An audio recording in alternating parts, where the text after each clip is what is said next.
The Mittani Empire was primarily comprised of Hurrian-speaking people, who had migrated into northern Mesopotamia, becoming the dominant population there, hundreds of years before the rise of the Mittani Empire, forming a patchwork of squabbling kingdoms that perhaps fought each other as often as their neighbors.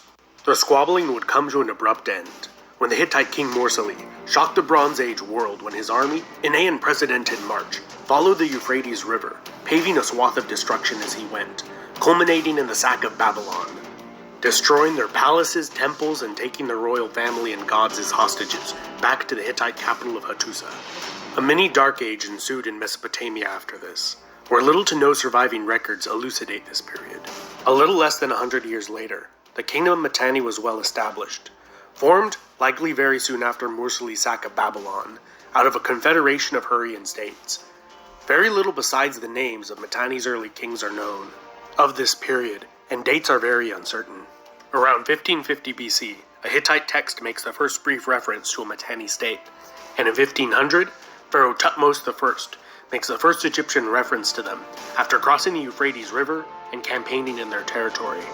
The first and perhaps greatest of Mittani's kings we know a little of, Saush-Tatar, is believed to have beaten the Egyptians further south and conquered Assyria, taking the gods from their temples and the gold and silver doors off their hinges to be used at his royal palace in the Mittani capital of Washukani.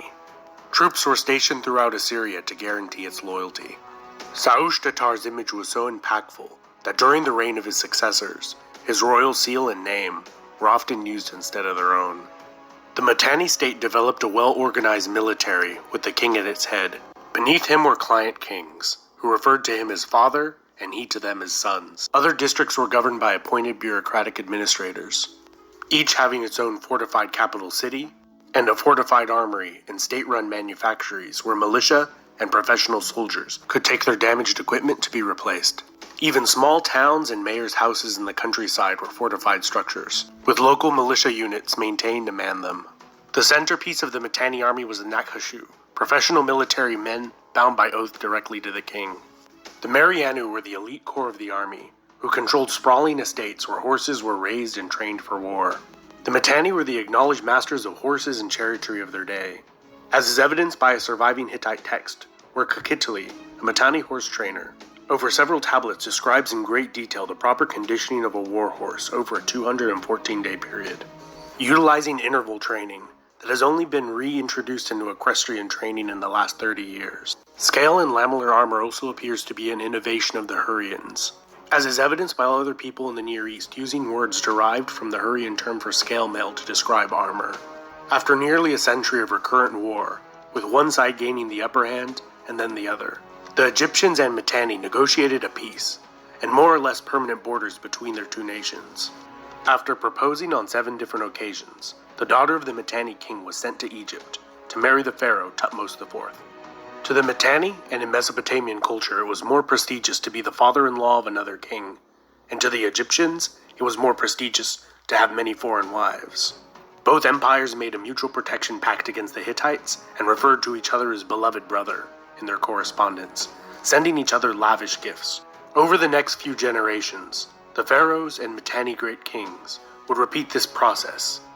The Mittani great king Shutarna II traveled the 1,300 miles between their two empires' capitals, and was received at the Egyptian court in what truly must have been a memorable spectacle. There is even a theory that Nefertiti had been a Mittanian princess. The Near Eastern empires were peaceful and prosperous for a time.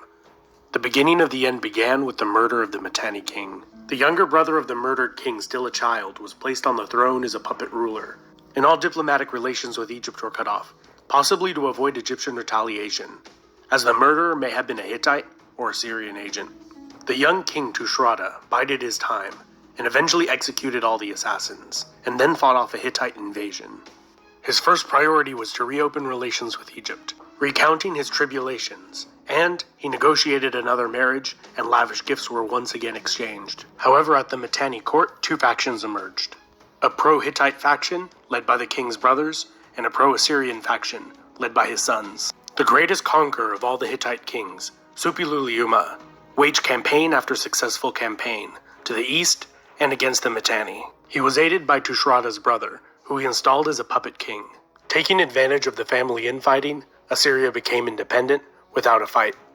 Tushratta was then murdered by one of his sons. Suppiluliuma invaded the Mittani heartland, installing Tushratta's brother, who had fled to his court and had become his son-in-law, on the throne of Mittani.